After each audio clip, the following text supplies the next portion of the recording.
If you believed you were watching a rare flower brought from a far-off tropical forest, you would very likely say, quite truly, how lovely. So we'd better tell you right away that this is only a broad bean, very ordinary, very beautiful. Watch it unfolding in the sunshine.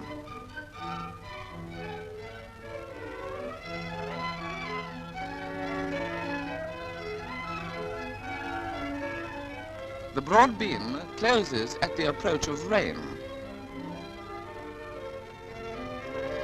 But its cousin, the scarlet runner, opens and remains unfolded all the time, defying the weather.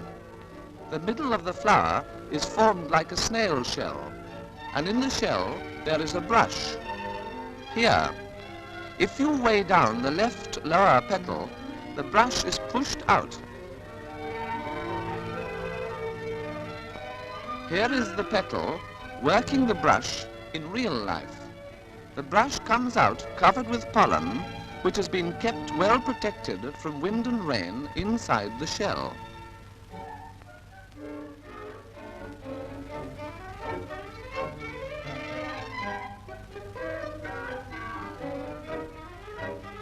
A bee, looking for honey, weighs down the petal, brings out the brush, and gets covered with pollen.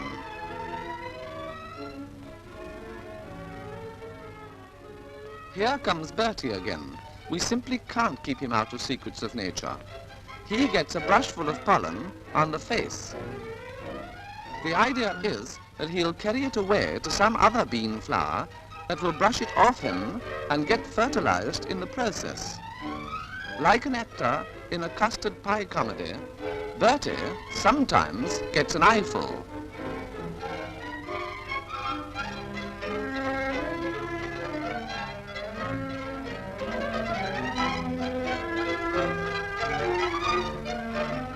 Bees find nothing funny in this kind of joke and are learning to approach the flower sideways and to avoid being prodded.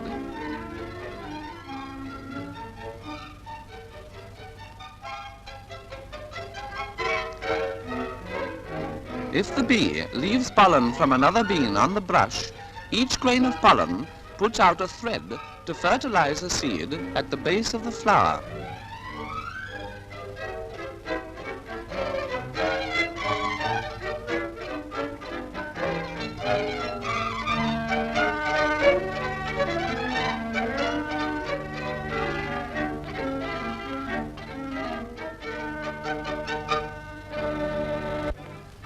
Now that they are no longer needed, the petals wither and are thrown off by the seed case as it develops.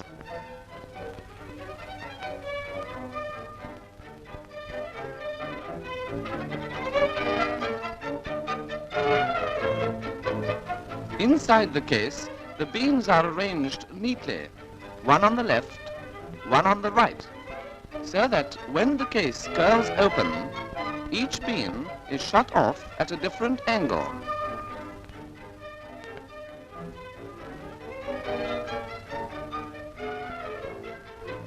The seed is a kind of armor-plated nursery for a new bean plant. The outer skin is very tough and contains a solid store of food on which the baby bean thrives. To grow well, it needs water as well as food. So in the outer armor, there is one chink. Here.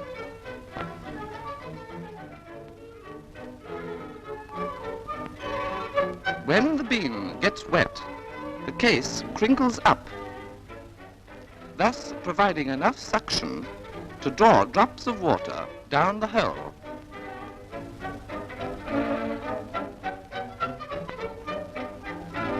The runner bean is the Samson of the plant world, and training entirely on water, it has no trouble in knocking out a slab of concrete.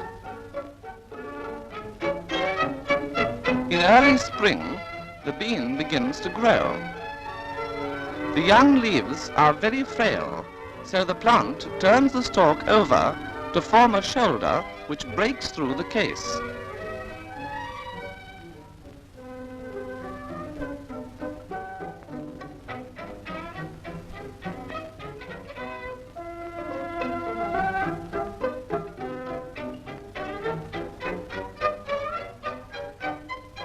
The shoulder is also used for pushing upwards through the earth.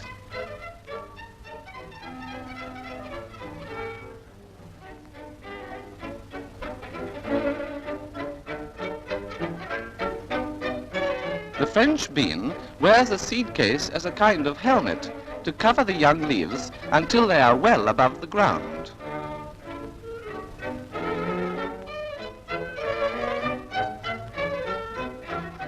On the other hand, the broad bean has a gadget like a tin opener behind the leaves. There it is coming out now. With the opener, it cuts its way towards the light.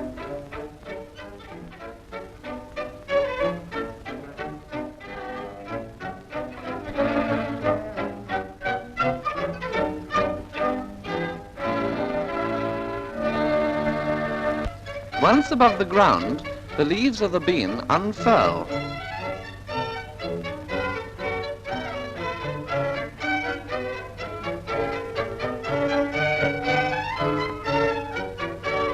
They play in the sunshine, but like all young things, they get very tired in the evening and hang down to rest.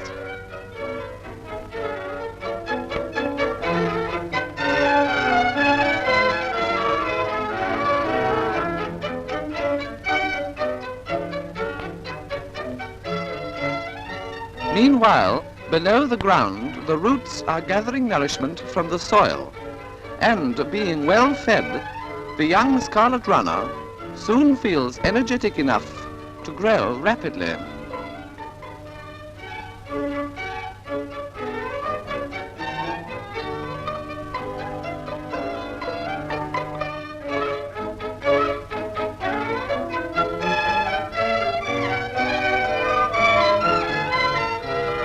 It begins feeling around, hoping to find a support upon which it can climb.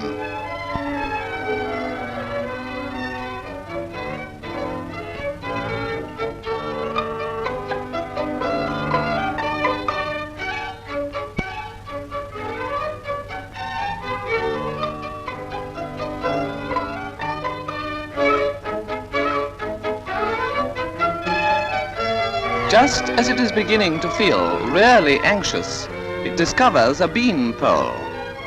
To begin with, it feels its way very carefully.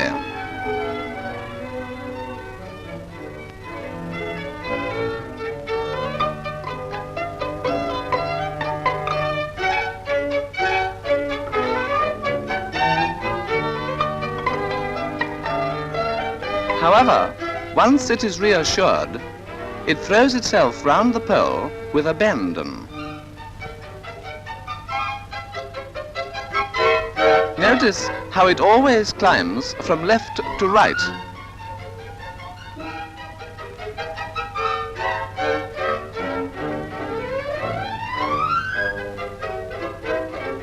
The discovery that there is nothing more to climb produces a state of mind that begins to border on hysteria.